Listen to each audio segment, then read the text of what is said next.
The messenger's headquarters was on Clothing Street, not far from the back of the gathering hall. When Lena arrived the next morning, she was greeted by Messenger Captain Alice Fleury, a bony woman with pale eyes and hair the color of dust. Our new girl, said Captain Fleury to the other messengers, a cluster of 9 people who smiled and nodded at Lena.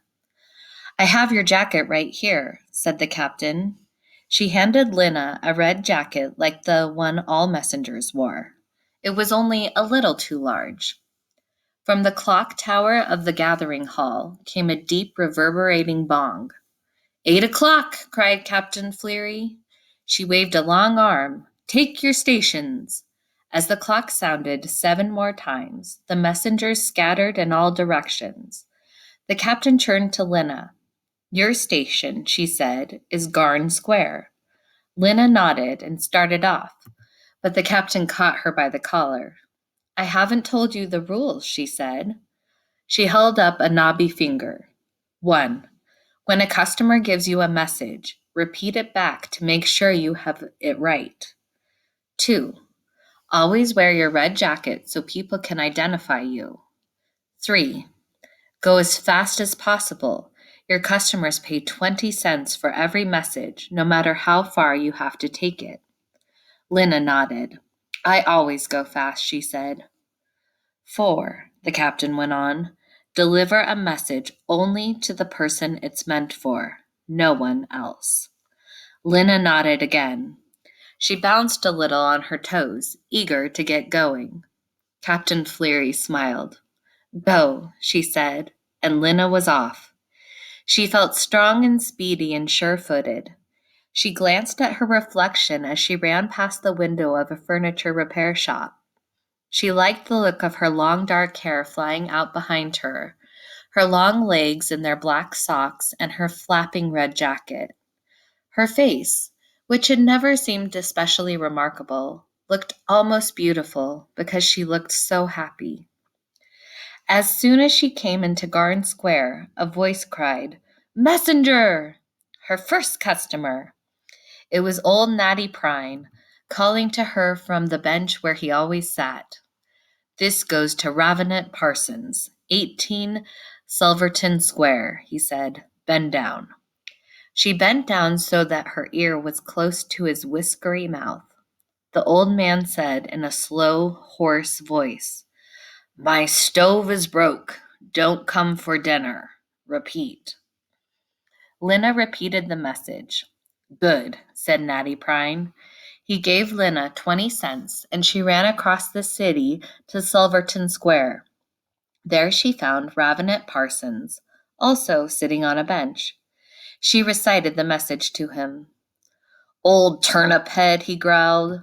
Lazy old flea face. He just doesn't feel like cooking. No reply. Lena ran back to Garn Square, passing a group of believers on the way. They were standing in a circle holding hands, singing one of their cheerful songs. It seemed to Lena there were more believers than ever these days. What they believed in she didn't know, but it must make them happy. They were always smiling. Her next customer turned out to be Mrs. Polster, the teacher of the 4th-year class.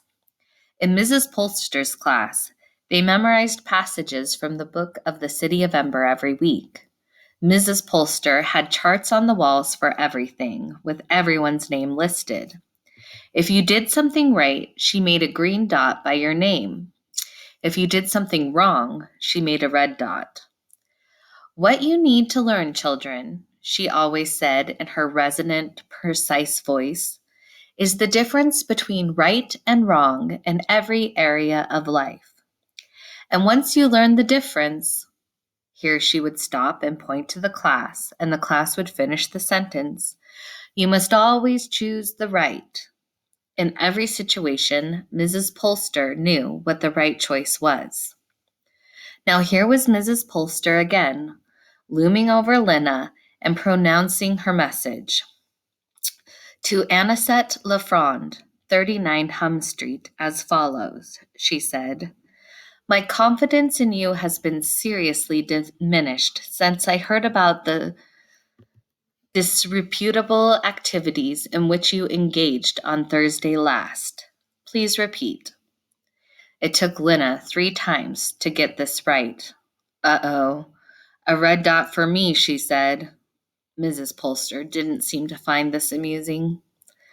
Lena had 19 customers that first morning. Some of them had ordinary messages. I can't come on Tuesday. Buy a pound of potatoes on your way home. Please come and fix my front door. Others had messages that made no sense to her at all, like Mrs. Polster's.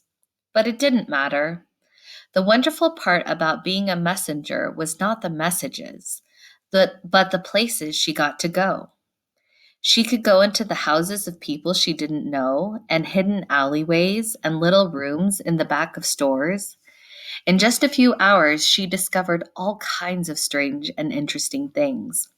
For instance, Mrs. Stample, the mender, had to sleep on her couch because her entire bedroom, almost up to the ceiling, was crammed with clothes to be mended. Dr. Felina Tower had the skeleton of a person hanging against her living room wall, its bones all held in place with black strings. I study it, she said when she saw Lena staring. I have to know how people are put together. At a house on Caluth Street, Lena delivered a message to a worried-looking man whose living room was completely dark. I'm saving on light bulbs, the man said.